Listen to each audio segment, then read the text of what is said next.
अब सोमवार के लिए मेन समझने वाली बात यही है कि भारतीय बाज़ार किस प्रकार से रिएक्ट कर सकते हैं। देखिए, सबसे बड़ी बात सोमवार बाज़ार के लिए रहेगी कि अमेरिकी बाज़ारों ने शुक्रवार को क्या किया। तो अमेरिकी बाज़ारों के शुक्रवार की बात करें तो वहाँ पे बेरोज़गारी दर के आंकड़े आते हुए दिखाई दिए। अनुमान था उससे दुगने आंकड़े बेरोज़गारी दर के बढ़ते हुए दिखाई दिए हैं और उन आंकड़ों को अमेरिकी बाज़ारों ने काफ़ी पॉजिटिव लिया है और इसी वजह से अमेरिकी बाज़ारों में डाउ जोन्स, नैस्डैक और S&P 500 तीनों ही लगभग 1% तक की एवरेज ले लीजिए आप। एवरेज 1% से लगभग की तेज़ी वहाँ पे देखने को मिली है और वो संकेत भारतीय बाज़ारों के लिए काफ़ी पॉजिटिव जो है आते हुए दिखाई दिए हैं शुक्रवार रात को।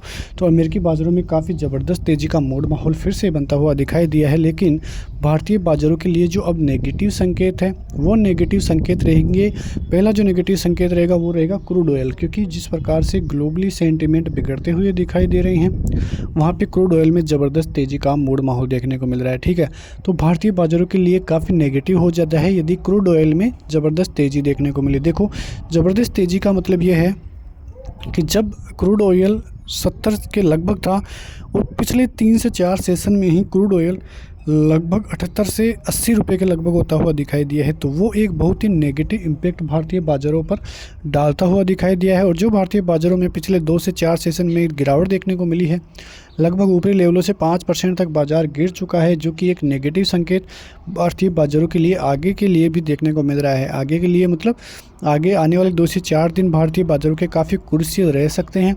जो लेवल है उनकी बात करें तो 24,800 का लेवल पहला जो सपोर्ट जोन रहेगा वो रहेगा, वहाँ से बाइंग स्टार्ट हो सकती है, लेकिन वो भी टूटा तो फिर 100 EMA पड़ता है लगभग 24,800 के लगभग। तो यदि वहाँ तक बाज़ार आ जाता है तो काफ़ी अच्छे लेवल्स होंगे कई शेयरों में ख़रीदारी करने के लिए। तो इसीलिए मैं आपको बता रहा हूँ कि भारतीय बाज़ारों के लिए काफ़ी अच्छे संकेत फ़िलहाल तो बने हुए हैं, लेकिन आगे आने वाले दिनों में जो है फिर से एक दबाव बनता हुआ दिखाई दे सकता है ऊपरी लेवलों से। एक तरह से देखें तो भारतीय बाज़ारों में कोई बड़ा करेक्शन पिछले 16 महीनों में देखने को नहीं मिला है। करेक्शन का मतलब ये होता है कि 10% तक करेक्शन आता है तो उसे करेक्शन बोला जाता है, क्योंकि पिछले 16 महीनों में भारतीय बाज़ारों में लगातार तेज़ी ही देखने को मिल रही है। बाज़ार ने 22,000 का लेवल पार किया, 23,000 का, 24,000 का, 25,000 का और 26,000 का। ज़बरदस्त तेज़ी भारतीय बाज़ारों में पिछले कुछ टाइम से देखने को मिल रही थी और यही बातें हम पिछले 2 से 3 महीने में कर रहे थे कि भारतीय बाज़ारों में करेक्शन आना बहुत ज़रूरी है।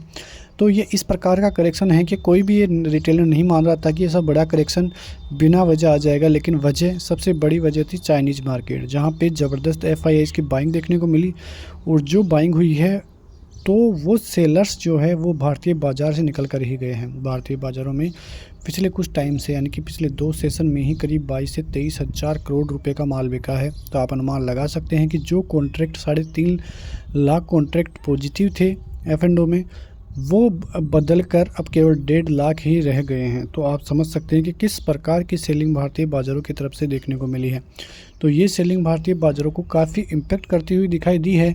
तो आगे जाके किस प्रकार से भारतीय बाज़ारों का मूड माहौल रहेगा वो एक चीज़ देखने वाली बात रहेगी, लेकिन फ़िलहाल भारतीय बाज़ारों में संकट की घड़ी तो है। अब भारतीय बाज़ार उसको किस प्रकार से लेते हैं वो एक देखने वाली बात रहेगी, क्योंकि सोमवार को जो भारतीय बाज़ार खुलेंगे तो हो सकता है कि गिफ्ट निफ्टी में थोड़ा दबाव देखने को मिले। अब वो दबाव कितना रहता है उस पर नज़रें रहने वाली है, क्योंकि यदि गैप डाउन ज़्यादा रहता है तो भारतीय बाज़ारों में फिर दबाव ज़्यादा दिखाई दे सकता है, लेकिन यदि इंडिकेशन गैप अप के हैं और बाज़ार 25,200 के ऊपर निकलता है तो फिर भारतीय बाज़ारों के लिए अच्छे संकेत हो सकते हैं। अच्छे संकेत जब होंगे जब बाज़ार 25,200 के ऊपर जाके रहेगा। ऊपर जाके यदि बाज़ार टिकता है तो भारतीय बाज़ारों के लिए ऊपर के लेवल पे काफ़ी पॉजिटिव संकेत मिलते हुए दिखाई दे सकते हैं।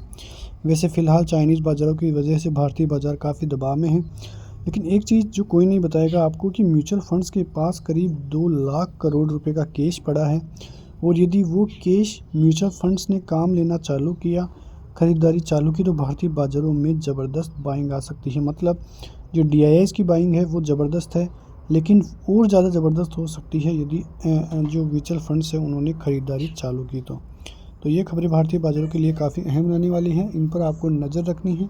तो ऐसी खबरों के साथ मिलते हैं नेक्स्ट वीडियो में, तब तक के लिए नमस्कार, जय हिंद, जय भारत, वंदे मातरम।